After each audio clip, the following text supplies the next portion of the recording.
শিৱৰাত্ৰিৰ বিষয়ে কিবা ক'ব নেকি বোলো? কালি শিৱৰাত্ৰি আছে, কালি শিৱৰাত্ৰিৰ বিষয়ে ক'ম বাৰু। শিৱৰাত্ৰিত কি পাৰ্টি খোৱা হ'ব? পাৰ্টি কি হ'ব? পাৰ্টিটো হ'ব আমাৰ খিচিৰি হ'ব। হেল্ল' গাইজ, শুই উঠিয়ে মানে আজি কাপোৰ কানিবোৰ ধুই ল'লোঁ, কাৰণ কাইলৈ শিৱৰাত্ৰিত অলপ মানে ধোৱা ফলা কাপোৰ কানি পিন্ধিলে ভাল, কাৰণ এবছৰৰ মূৰত আজি শিৱৰাত্ৰিটো আহিব কাইলৈ। তাকে সেইকাৰণে কাপোৰ কানি ধুই পূৰা ফ্ৰেছ হৈ ল'লোঁ। আৰু মোৰ লগৰ যোনবোৰ ষ্টাফ আছে তেওঁলোকেও মানে কি শিৱ মন্দিৰটো আমাৰ ৰং কৰিবৰ কাৰণে লগত পানীৰ লগত চূণ গুলি আছে, যিটো মানে ৰং কৰিবৰ কাৰণে চূণ গুলি আছে।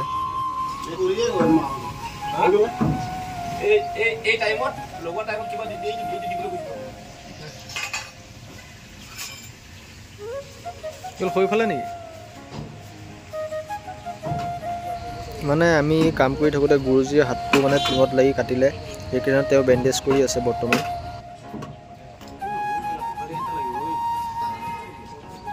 দাখনলৈ সোমাই দিলে হ'ব নেকি?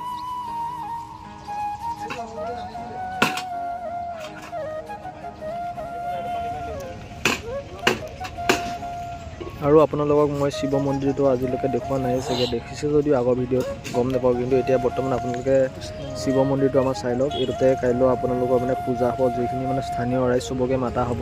ইয়াত পেণ্ডেল চেণ্ডেল দিয়া হ'ব, ছাইডত পেণ্ডেল চেণ্ডেল দিয়া হ'ব। আৰু লগতে মন্দিৰটো আজি মানে কি ৰং কৰা কাৰ্যসূচী আছে আমাৰো। গোটেই মন্দিৰটো মানে কি বেক চাইড ফ্ৰণ্ট চাইড চবতে মানে কালাৰ কৰা হ'ব, কালাৰ কৰি নতুন কৰা হ'ব মন্দিৰটো, কাৰণ কাইলৈ যিহেতু শিৱৰাত্ৰিৰ কাৰণে এইটো আয়োজন কৰা হৈছে। আৰু লগতে ছাইডবিলাক সানি কৰি মাটি অলপ উঠাই লৈছোঁ আমি চবে মিলি পিনে।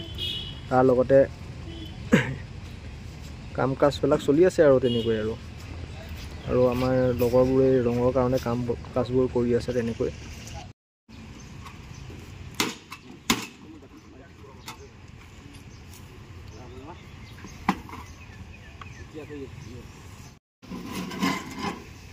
আমাৰ কামাণ্ডো থকালৈকে চিন্তা নাই, নহয় কামাণ্ডো?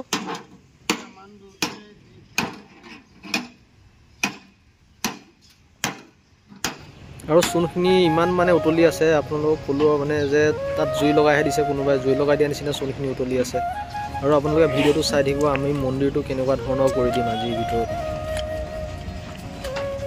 আঁতৰি দিব লাগিব ন? আৰু পানী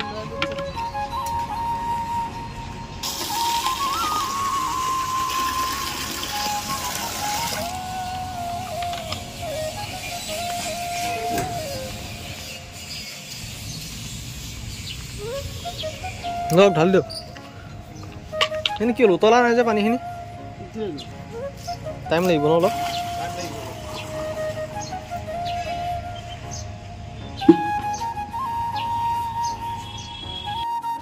শিৱৰাত্ৰিৰ বিষয়ে কিবা ক'ব নেকি বোলো? কালি শিৱৰাত্ৰি আছে, কালি শিৱৰাত্ৰিৰ বিষয়ে ক'ম বাৰু। শিৱৰাত্ৰিত কি পাৰ্টি খোৱা হ'ব? পাৰ্টি কি হ'ব? পাৰ্টিটো হ'ব আমাৰ খিচিৰি হ'ব, মাহ প্ৰসাদ হ'ব, আৰু লগতে ভাঙো হ'ব।